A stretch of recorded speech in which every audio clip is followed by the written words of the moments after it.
Let's try some sour beers.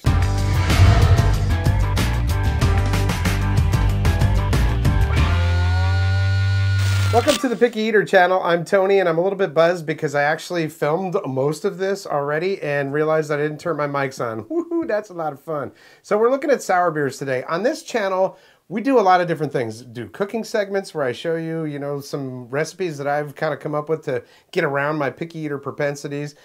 Some taste tests, some subscription services. But I also like to have a cocktail now and then. I like either a cocktail or some beer. And usually my beer tastes are like my other food tastes, pretty plain. I like PBR, Coors Light, basic beers. Not too long ago though, I was hanging out with some friends and they had some lambic. My wife and I tried it and I was like, this is delicious. What is it? They told us it's sour beer. And since then I've been on a sour beer kick. I love the stuff. It actually made me something I really don't do because normally I just go to the grocery store and go, I'll take this. But I went to a place called Chips Beer and Wine here in the Outer Banks of North Carolina. Great place. They've got a great selection of, the hoity-toity fancy beer and wine. And I picked up a couple of sour beers. I said, where's your sour beer section? He showed me. I said, can you recommend any of these? I said, they're all great, of course, because it's his store. But I tried to pick out some things that are, different from each other. I got a raspberry one, I've got a sour me this one, and I've got this one that's called Gose, is how you pronounce it. All right, so what I'm gonna do is I actually filmed this ahead of time, and I'm gonna show you the different beers that I actually have here. All right, so we'll start off with this one that I guess is pronounced Gose. It's from Westbrook Brewing Company. Sour, salty, delicious. It's a malt beverage that has coriander and sea salt in it, 4% alcohol by volume.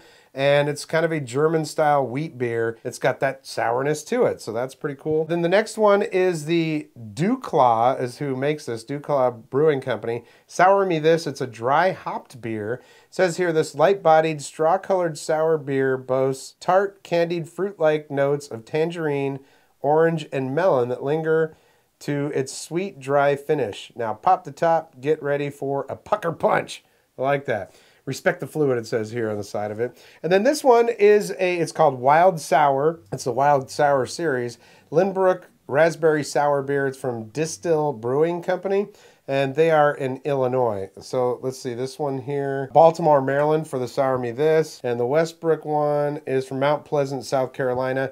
See, I am a little bit buzzed. I already did this, man. It's like deja vu. Support flavor, boycott bland, it says here on this Wild Sour. All right, so I've already popped the top on these things. These DuClaw Sour Me This. Let's go ahead and pour a little bit of that. Okay, it's pretty clear. It's not super thick. It's an amber beer, and it gives a pretty good head on there. So let's go ahead and taste that. The smell on this one definitely smells sour right off the bat.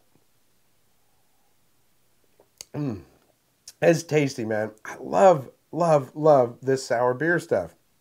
This one's a little bit more beer-like, though, and the alcohol content on this is 5.8% by volume.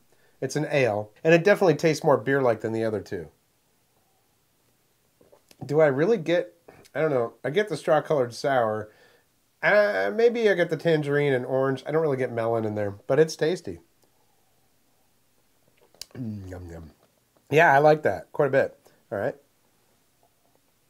Just using these little highball glasses. Let me get another one.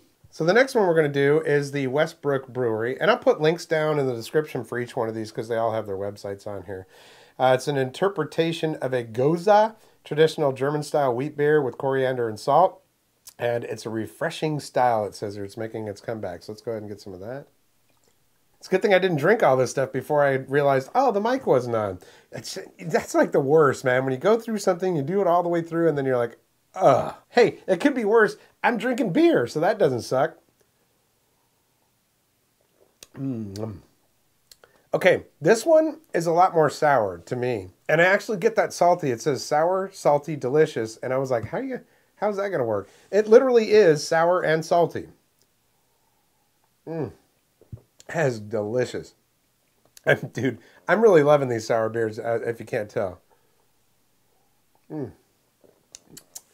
So, coriander. I don't typically like coriander. In fact, the only thing I really know that has coriander in it is when I make a corned beef in the crock pot, and that has those little coriander things in there. So I don't really know coriander other than that, but if that's what it tastes like, it's good. My, oh my. That's quite tasty. All right. And then the last one that we're going to try here, let me go back to this one real quick.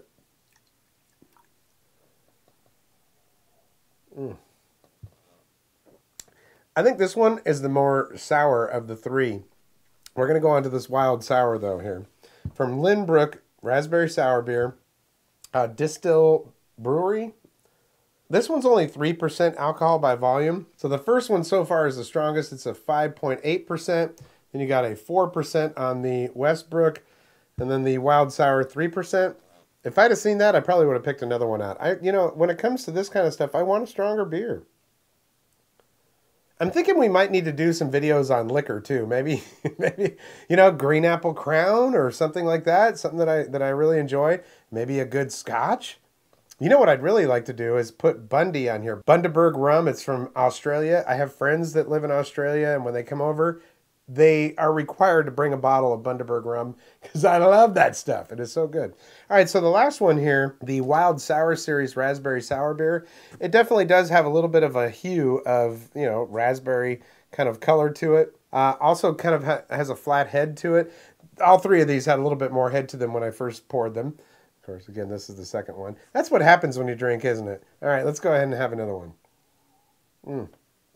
Okay. This one, the first time around, I was like, I don't really know if I like it. But, you know, probably after my taste buds have, you know, been through a round of these, I'm actually liking this a lot better. At least from the first time that I tried it. Not like it's better than the other two, but I'm liking it. It is pretty sour. All three of these things, the first time around, gave me like lockjaw. You know, when you drink it, it's like, kind of like when you... if you were to put lemon juice in your mouth, and it does that. But they're not quite that sour, but if you're not prepared for it, your jaw will lock up. Love it. Now, this is not exactly like a beer channel or anything like that. It's just me being picky and telling you the things that I do and don't like. So, my new thing is sour beer. I love sour beer. I'm going to be exploring this a little bit more. I might go try to find a few more of them. You know, they had like 10, 20 of them in there, but you know, these are the three that I picked. So maybe we'll do another segment on this, okay? But I'm liking this, and you know, the reason why I mentioned that it's not a beer channel is I'm not a big expert. All I can tell you is whether I taste it and I like it or not. And I like all three of these. Out of the three, I gotta say that it's probably the Sour Salty Delicious Westbrook that I like the most.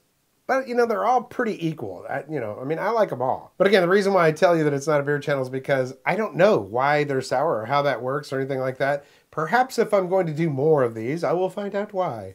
Either way, maybe I'll get a link down in the description that explains that. Wikipedia is great for that, right? Hey, I want to thank you so much for watching this channel. It's kind of a labor of love for me. It's an affliction being a picky eater. And, you know, I'm not just here to show you what is bad about picky eaters or anything like that. I'm here to show you some stuff that I actually like. I'm really just trying to share my life with you and the things that I do and don't like and how I get around being a picky eater and all that kind of stuff.